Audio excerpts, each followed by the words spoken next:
Welcome to HR9 news. HR9 news ప్రేక్షకులకు, రిపోర్టర్లకు, శ్రేయోభిలాషులకు women's day శుభాకాంక్షలు. అంతర్జాతీయ మహిళా దినోత్సవాన్ని పురస్కరించుకొని దమ్మపేట జిల్లా పరిషత్ ఉన్నత పాఠశాల అశ్వరావుపేట ప్రభుత్వ క్యాంపు కార్యాలయంలో నిర్వహించిన సమావేశాలలో స్థానిక ఎమ్మెల్యే జారె ఆదినారాయణ ముఖ్య అతిథిగా పాల్గొన్నారు. ఈ సందర్భంగా నియోజకవర్గ మహిళలందరికీ అంతర్జాతీయ మహిళా దినోత్సవ శుభాకాంక్షలు తెలియజేశారు. ఈ వేడుకలను ఉద్దేశించి మాట్లాడుతూ అంతర్జాతీయ మహిళా దినోత్సవం సందర్భంగా నిర్వహిస్తున్న ఈ కార్యక్రమాలు వేడుకలకు మాత్రమే పరిమితం కాదని, మహిళల హక్కులను గుర్తిస్తూ వారు సాధించిన విజయాలను తెలియజేశారు.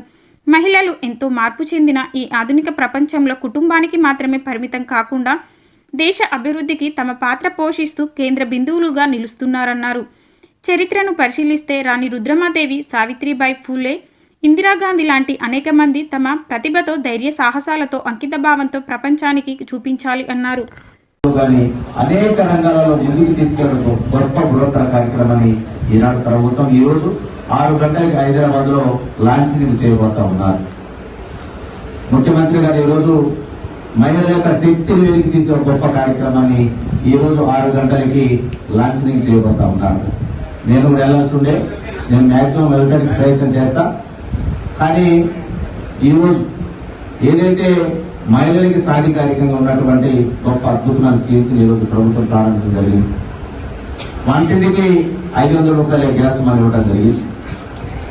అస్వరాపేట బస్సు అయితే హైదరాబాద్ ఉచితంగా బస్సు ప్రయాణం కూడా మహిళలు ప్రయాణం చేస్తూ ఉన్నారు. అదేవిధంగా రోజులు లాంటి అద్భుతమైన కార్యక్రమం ఇవ్వడం జరిగింది. దానిలో భాగంగా ఈరోజు ఈ మండలానికి 30 కోట్ల రూపాయలు మహిళ యొక్క శక్తిని బయటికి తీసే విధంగా కూడా ఈ మండలానికి 30 కోట్లు కేటాయించడం జరిగింది. అది లాస్ట్ మంత్ 25వ తారీఖు లెక్క మీరు ఖర్చు పెడితే నేను నా బడ్జెట్ 1 కోటి రూపాయలు ఇస్తాను మాట ఇచ్చిన, కానీ మీరు ఖర్చు పెట్టలేదు. ఇంకా 7 కోట్లు అలానే మిగులున్నాయి మీరు వాడకానికి. అంటే గొప్ప అద్భుతమైన స్కీమ్స్ తో మిమ్మల్ని తీసుకుని ఆలోచనతో కూడా మహిళా శక్తిని, ఒక ఉన్నటువంటి మీ శక్తిని బయటికి వెలికి తీసే విధంగా ఒక గొప్ప బృహత్తర కార్యక్రమాన్ని భవిష్యత్తులో చేయబోతా ఉన్నాం. కాబట్టి మీ అందరికీ కూడా, ఎందుకంటే నా సమయం చాలా తక్కువగా మీతో కేటాయిస్తా, మీరు ఎక్కువ మాట్లాడాలి. నేను వెళ్ళిన తర్వాత మీరు అప్పుడు మాట్లాడుకోండి, పాట పాడుకోండి, డ్యాన్సులు వేసుకుంటాను. అదే చెప్తా ఉన్నారు, మీరు ఎప్పుడు వెళ్తారని మా మేడం వెళ్ళాక తిరిగి వెళ్తాను, వెళ్ళాలని. చాలా తక్కువ మాట్లాడుతూ ఉన్నాను.